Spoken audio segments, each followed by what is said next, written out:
शायद मुझे निकाल कर पछता रहे हैं आप, महफिल में इस ख्याल से फिर आ गया हूं मैं। नमस्कार, मैं दानिश अंजार और आप देख रहे हैं पीआरबी। आज बात करूंगा उस सांसद की जिसकी वाणी में अहंकार था, जिसकी भाषा में अमर्यादा था, जिसके कर्म में दोहरा रवैया था। आज बात करूंगा अमेठी की पूर्व सांसद स्मृति ईरानी का। हम उस मुद्दे पे जरूर आएंगे जहां अमेठी में स्मृति ईरानी के गुंडों ने मेरे साथ मारपीट की, मुझे किडनैप करने की कोशिश की, मेरा माइक छीना, मुझे बीच चौराहे पे घसीटा। उससे पहले आपको पुरानी खबर पे ले चलते हैं जहां राहुल गांधी की संसद सदस्यता रद्द कर दी गई थी। उसके बाद स्मृति ईरानी का वो रवैया याद कीजिए, किस तरीके से वो राहुल गांधी पे बरसी थी कि आप अपना बंगला खाली कीजिए। पुरानी खबर है, भूलिएगा मत, याद कीजिए, क्योंकि ज़्यादा वक्त नहीं हुआ है। पीछे जाइए, जब राहुल गांधी का संसद सदस्यता उनको सज़ा हो जाती है और उसके बाद जो है उनकी संसद सदस्यता खत्म हो जाती है, नौबत यहाँ तक आती है कि उन्हें अपना सरकारी बंगला खाली करना पड़ता है। उस बंगला खाली करने के पीछे स्मृति ईरानी कितनी हमलावर थी, कितनी बार प्रेस कॉन्फ्रेंस की, ये बताने की ज़रूरत नहीं है। लेकिन ये तो राजनीति है, राजनीति में पासा पलटते रहता है। वक्त अब बदल गया है, अब वक्त आ गया है स्मृति ईरानी के घर खाली करने की नौबत आ चुकी है पूरी तरीके से। मोदी सरकार ने स्मृति ईरानी को नोटिस भी दे दिया है कि आप 11 जुलाई से पहले अपना बंगला खाली कर ले। तो देखिए, यही राजनीति है। राजनीति में अहंकार नहीं आना चाहिए, अपनी वाणी में थोड़ा संयम रहना चाहिए, बातों में मर्यादा होनी चाहिए, क्योंकि कब वक्त बदल जाए कोई नहीं जानता।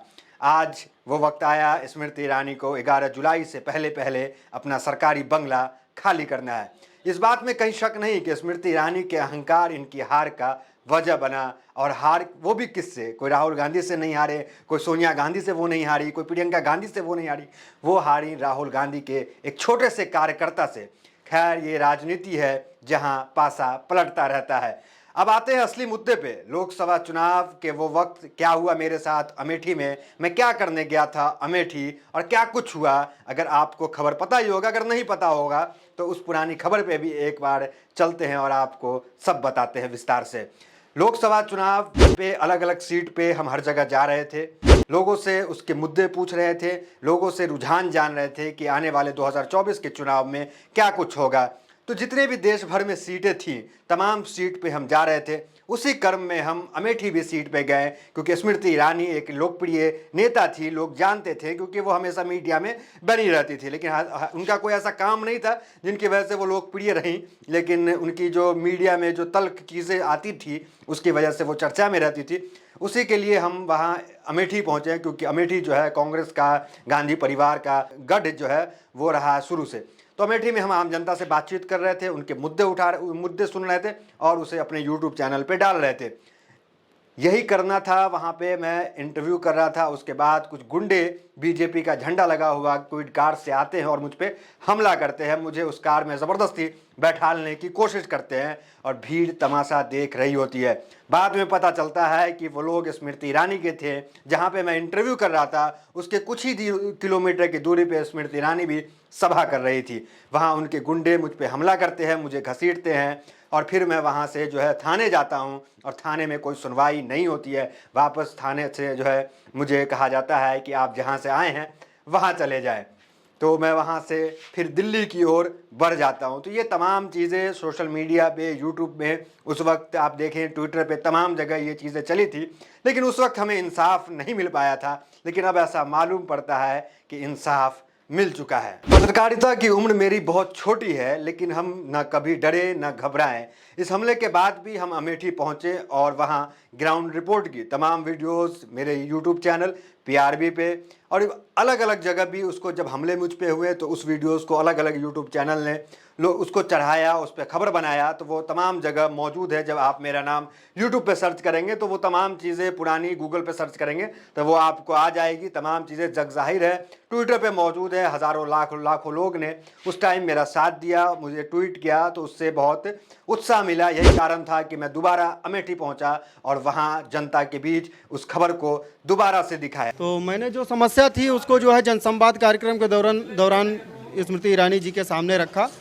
उनको बुरा लगा, उन्होंने मुझे पदमुक्त किया और 14 का बुरा लग गया, आपने सड़क मांग दी। हमने उनसे सड़क मांग ली। उनको शायद ये लगा हो कि ये हमारा कार्यकर्ता है, हमसे मांग रहा है।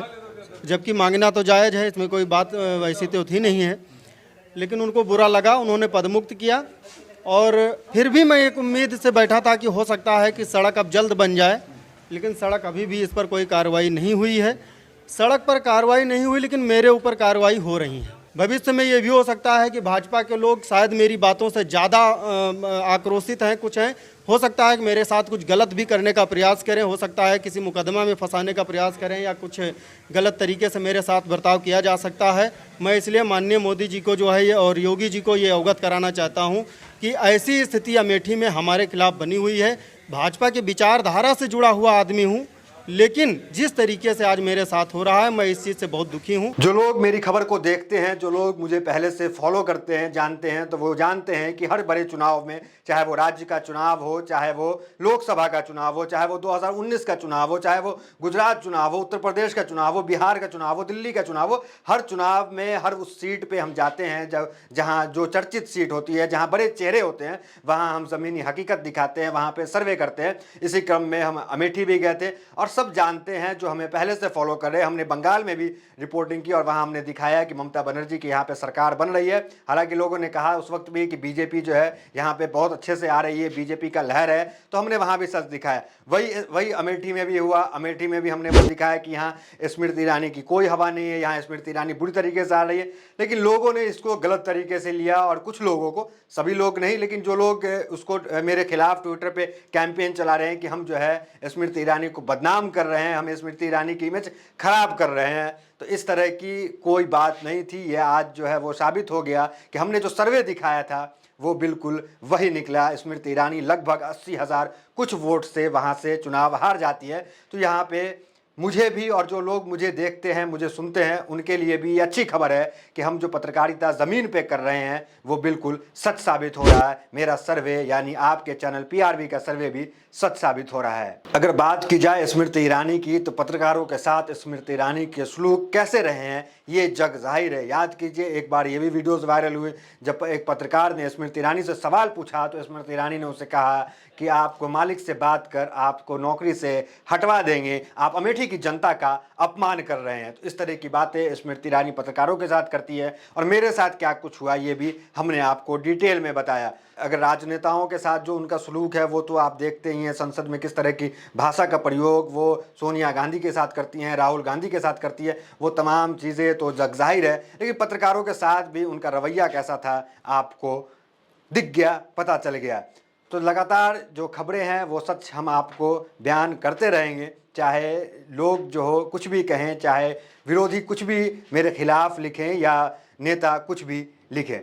तो इस वीडियो में इतना ही, मिलते हैं किसी अगले वीडियोस में। बने रहे हमारे साथ। बहुत बहुत धन्यवाद।